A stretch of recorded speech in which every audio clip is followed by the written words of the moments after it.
Welcome to Blizzard Fire. We hope this video helps fire up your solution. You start by preparing the earbuds and phone. Charge the case and earbuds until the LED indicates full. This prevents interruptions. Once charged, open the case next to your phone and remove the earbuds. This powers them on and initiates pairing mode. Make sure Bluetooth is enabled on your device and close other audio apps so the phone prioritizes the new connection. Once done, look for JBL Vibe Beam in the Bluetooth list and get ready to tap connect. That begins the usable session. You pair and optimize fit next. After selecting JBL Vibe Beam in your phone's Bluetooth list, accept any pairing prompts.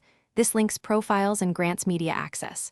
Once paired, choose the right ear tip size, try medium, then swap if you need more seal for bass or less for comfort. Insert and rotate the earbud until it feels snug. A good seal improves sound and calls. Finally, learn the touch controls.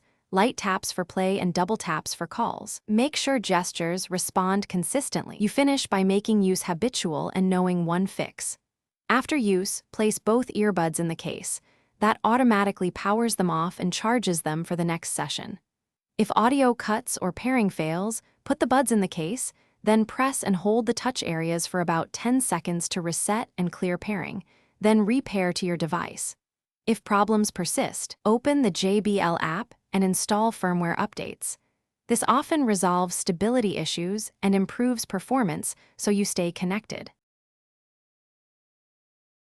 Thanks for watching. If you found this helpful, don't forget to like and subscribe.